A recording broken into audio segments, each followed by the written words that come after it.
if you have never done it before. You have to gradually work up to it.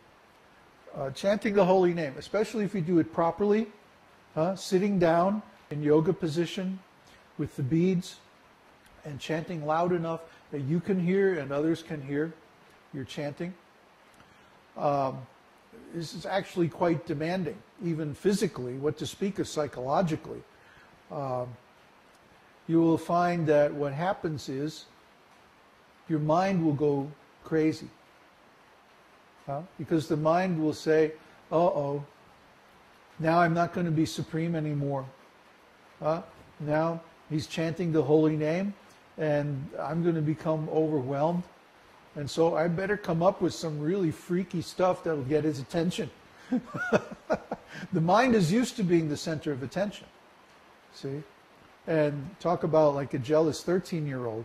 The mind fits that description perfectly.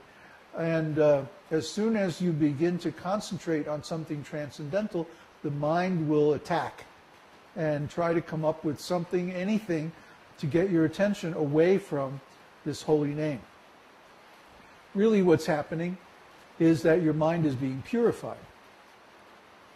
Prabhupada used to use the example, which is so appropriate, of a cup of coffee. You take a cup of coffee and you begin to pour milk. And you keep pouring milk until it overflows. And then you keep pouring. Keep pouring and keep pouring. And the cup is overflowing and overflowing. And at some point, there's not going to be any coffee left, only milk. Well, this is the same philosophy or the method behind the idea of purifying the mind by chanting a lot. The mind runs on impressions. Impressions come from the senses. And there's thousands and millions of impressions every second. So the quality of the impressions that our mind absorbs determines the quality of our consciousness. If we engage the senses in actions of transcendental quality, which means linked with Kṛṣṇa, then the impressions that we absorb through the mind will gradually purify it, like pouring the milk into the coffee. Right now our mind is full of material impressions. But by chanting the holy name without ceasing, or for a long time every day, then one quickly gets to the point where all you can think of is the holy name. This is very pleasant. It's very pleasurable. Usually it takes me about 48 rounds, 6 hours or so, to get to that point. And then the last 16 rounds are just Vaikuntha. Pure heaven. So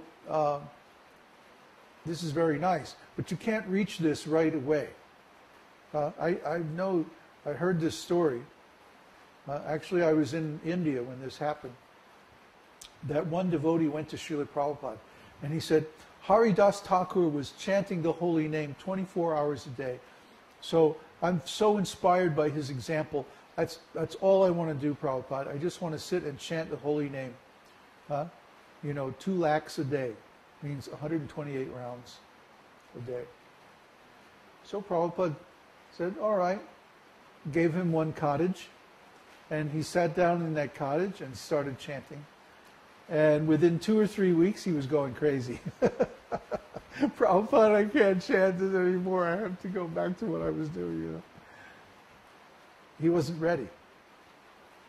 So even though theoretically it's possible to just stop whatever you're doing and just chant,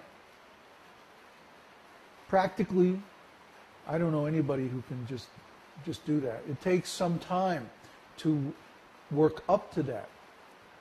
Otherwise, you don't have the background, you don't have the stock of spiritual impressions in your mind to support that much chanting. Now, what are you going to think about for 6 hours a day while you're chanting?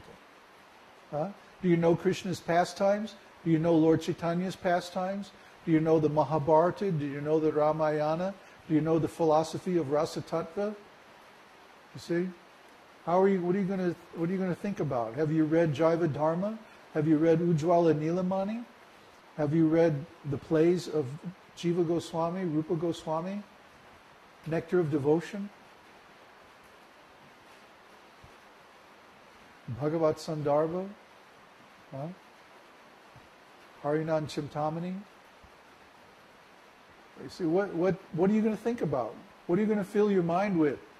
The mind demands some engagement. And if you don't have transcendental engagement, then it will automatically follow the lead of the senses. And of course, the senses are just material.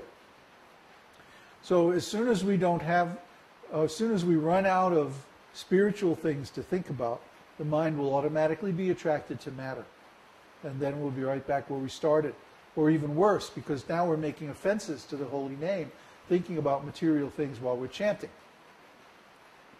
If we think about our service, that's good. That's very good. Like, oh, I have to, today I have to reply to the posts on the forum, then I have to create some more groups for the facilitators, focalizers, and then I need to fix something on the truck that we just bought, and then take prasadam, and then we're going to go downtown and do shopping for the devotees. I'm always serving the devotees.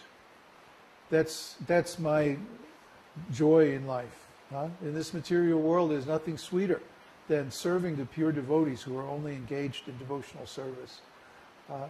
So this is my specialty, das anudasa. Huh?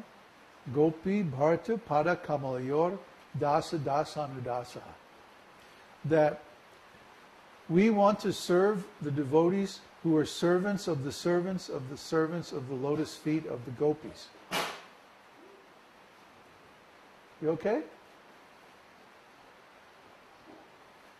Is he okay? Okay. We don't want to become engaged in material activities. But every day we have to prepare food. There's so many things that need to be maintained, repaired, fixed, or what have you, developed, or whatever. And we have to go shopping, go to the store, all these things. But if the purpose of all these activities is to serve the devotees, then it's spiritual. It's spiritual, it's devotional service. And you can think about those kind of things while you're chanting. But if you start to think about, oh, how am I going to get money, and how am I going to do this, and where am I going to go, and what am I going to do, and this kind of speculation is material. And this will divert us from our chanting. And then we'll get all caught up in all this material stuff, planning and all this stuff. The mind likes to plan.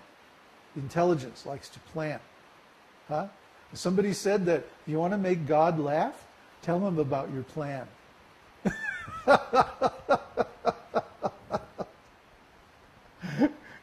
You want to give God a good laugh? Just tell him about your plan. Oh yeah, I'm going to go here and do this and all like that. Sure, right. So we follow Krishna's plan, which means that we don't plan too far ahead. We make a general plan, but we don't put specific times or specific dates on it. We wait for Krishna to approve it. And then when Krishna approves it, it happens more or less automatically. So that's our plan. Our plan is we're going to follow Krishna's plan. So you should also learn this art of working according to Krishna's direction. And then whatever you do will turn out very nicely. Question from Dawn. Okay, a while ago my brother died and I chanted on his behalf as though putting mantra in his spiritual bank. I also did this for my mother. Was this a waste or to their benefit? You okay? What was that? Dogs? Oh. Oh, dogs. Okay. This isn't in any scripture. I don't think you can find this practice of chanting for the departed soul in any scripture. I've never seen it. Vaishnavas have a ceremony called Shraddha. Shraddha ceremony where you offer prasadam to Lord Vishnu on behalf of the departed soul. And then you give in charity to the brahmanas and like that on behalf of the departed soul. I don't ever recall reading anywhere in scripture where we chant for the departed soul. So I don't know where that's coming from. And I don't have any information on it. It's not in the scriptures. So I really can't say anything about it, except that's not usually what we do. I mean, we chant all the time anyway. Swati asks, how about praying for the